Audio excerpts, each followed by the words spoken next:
ഇന്ന് നമുക്ക് വളരെ രുചികരമായ ഒരു അവിയൽ തയ്യാറാക്കാം. അതിനുള്ള പച്ചക്കറികളെല്ലാം റെഡി ആയിട്ടുണ്ട് ഇവിടെ.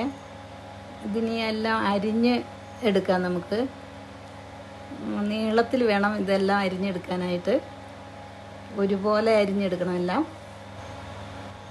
ഇനി ഇതിലേക്ക് നമുക്ക് ഉപ്പ് ചേർക്കാം, ഇപ്പം മഞ്ഞൾപ്പൊടി, ഇനി മുളക് പൊടി ചേർക്കണം, അര ടീസ്പൂൺ മല്ലിപ്പൊടി. ഇനി നമുക്ക് വേറൊരു പാത്രത്തിലേക്ക് ഇത് ഇട്ടിട്ട് ഒന്ന് മിക്സ് ചെയ്യാം.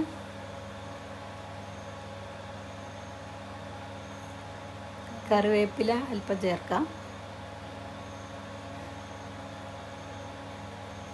ഇനി പാകത്തിന് വെള്ളം ഒഴിക്കാം. നമുക്ക് സ്റ്റൗ കത്തിച്ച് ഇത് അടുപ്പത്ത് വെച്ച് വേവിക്കാൻ വെക്കാം. ഇനി അതിന് ചേർക്കാനുള്ള തേങ്ങ, ജീരകം, കറിവേപ്പില, മഞ്ഞൾപ്പൊടി ഇതെല്ലാം കൂടെ എടുത്തിട്ട് മിക്സിയിൽ ഒതുക്കി ചേർക്കണം.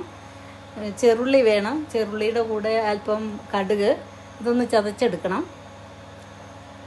ചതച്ചെടുത്തിട്ടുണ്ട്. അതിൻ്റെ കൂടെ അല്പം കറിവേപ്പിലയും വെളിച്ചെണ്ണയും ഒഴിച്ച് തിരുമ്മി വെക്കണം. തേങ്ങ മിക്സിയിൽ ഒന്ന് ഒതുക്കിയെടുക്കണം. ഒതുക്കിയെടുത്തിട്ടുണ്ട്.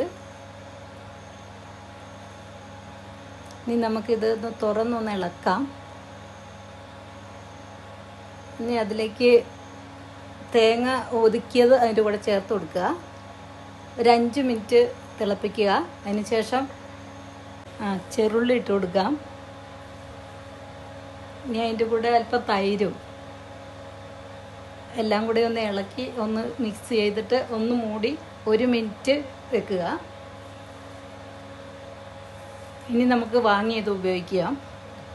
അവിയൽ റെഡി ആയിട്ടുണ്ട്. ഈ വീഡിയോ ഇഷ്ടപ്പെട്ടെങ്കിൽ ലൈക്ക് ചെയ്യുക,